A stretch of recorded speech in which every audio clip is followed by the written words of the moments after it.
রয়েছে, অনেক সুচিকিৎসক রয়েছে এবং আচ্ছা অ্যাকচুয়ালি ডক্টর হাসান মির্জা নাম তো প্রত্যেকেরই শোনা আছে। বাংলার এমন কোনো মানুষ নেই যারা হোমিও শাস্ত্র নিয়ে পড়াশোনা করেছেন, হাসান মির্জার নাম জানা নেই এমন মানুষ খুবই কমই আছে। আমার সৌভাগ্য হয়েছিল হাসান মির্জা সাহেবের বাড়িতে যাওয়ার, এবং সেটা ডক্টর এম হকের আমন্ত্রণে। সর্বপ্রথম আমার মনে হয় ওখানে একটা সেমিনার করা হয়েছিল, এবং তার আগের পরিকল্পনা কিন্তু হয়েছিল কাজী মহিত স্যারের বাড়িতে, যে এরকম একটা বড় আন্দোলন। স্যার আমাকে ডেকেছিলেন তার বাড়িতে, শিয়ালদায় তার বাড়িতে স্যার আমাকে ডেকেছিলেন, এবং এর মত সেখানে থেকে আমরা টোটাল একটা প্ল্যানিং করেছি হোমিওপ্যাথি স্বাস্থ্যটাকে তিনি যেভাবে আমাদের গাইড করেছেন। আর ডক্টর এর মত যেভাবে এগিয়ে চলেছেন সারা রাজ্য জুড়ে বিভিন্ন প্রান্তে, শুধুমাত্র কিন্তু কলকাতাতে Hasan Mirza welfare trust programme করেন না।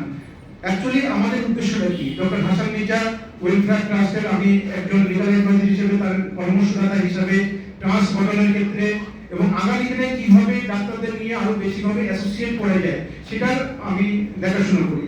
তো আগামী দিনে আমাদের মূল উদ্দেশ্য এই ছোট ছোট সেমিনারের মাধ্যমে বিভিন্ন চিকিৎসকরা, আজকে যেমন যাদবপুর বিশ্ববিদ্যালয়ে অত্যন্ত দক্ষ একজন অধ্যাপক এখানে আলোচনা রেখেছেন, পাশাপাশি হোমিও শাস্ত্র এবং মডার্ন সায়েন্সের উপরে, মডার্ন টেকনোলজির উপরে আলোচনা রেখেছেন ডক্টর কাজী মহিত স্যার, এবং আগামী সময়ে আরো অন্য চিকিৎসকরা আলোচনা রাখবেন। এই যে আমরা যেটা জানতাম না, আমরা সমৃদ্ধ হলাম, অনেকেই সমৃদ্ধ হলাম। Yes or no? আমরা সমৃদ্ধ হয়েছি তো?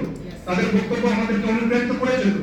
তো ছোট ছোট সেমিনারে আমাদের প্রত্যেক কর্মব্যস্ত মানুষ, আমরা আপনারা যারা সামনে রয়েছেন প্রত্যেকে ব্যস্ত থাকে নিজের চেম্বারে নিজের পেশেন্টদের নিয়ে, কিন্তু মাসে একবার বা 15 দিনে একবার যদি এরকম 3-4 ঘন্টা 5 ঘন্টার একটা সেমিনার আমরা উপভোগ করতে পারি, এবং সেখান থেকে যদি অল্প একটু চিকিৎসা শাস্ত্রের উপরে জ্ঞান আহরণ করতে পারি, এবং এই জাতীয় সেমিনারের মধ্য দিয়ে আমরা বিভিন্ন ছোট বড় প্রান্তিক বিভিন্ন ডাক্তার বাবুদের আমরা যখন সম্মানিত করতে পারছি।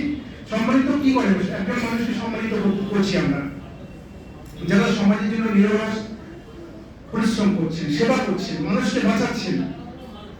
অনেক পেশেন্ট আছে, তাদের কাছ থেকে হয়তো আপনারা সঠিক ফিজও নিচ্ছেন না, অনেকে বিনা পয়সাও আপনারা মেডিসিন নিচ্ছেন। আমরা এই ধরনের মানুষগুলোকে, এই ধরনের চিকিৎসকদেরকে আইডেন্টিফিকেশন করে আমরা তাদেরকে এই মঞ্চ থেকে সম্মান দিতে পেরে আমরা নিজেরা সম্মানিত হচ্ছি। এবং এই যে আপনারা আজকে এখান থেকে যে আজকে পুরস্কারটা গ্রহণ করুক না কেন, তার সমাজের প্রতি কি হয়? দায়িত্ববোধ বেড়ে যায়।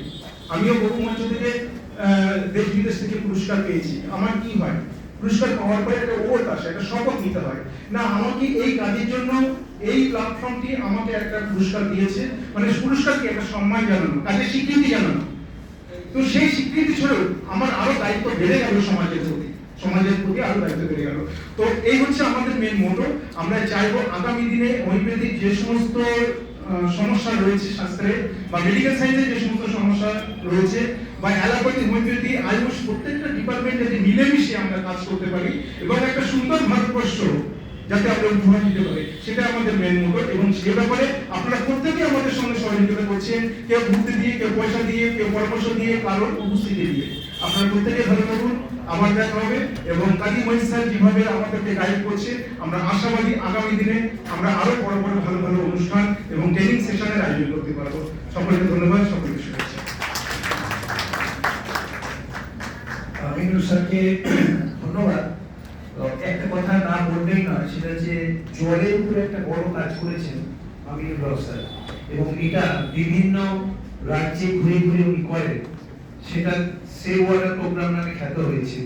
আপনারা জানেন যে জলের স্তর ক্রমশই নিচে দিকে নেমে চলে যাচ্ছে, এবং পানীয় জল যদি আমরা না পাই তাহলে আগামী দিনে একটা বিরাট সংকটের সম্মুখীন হব।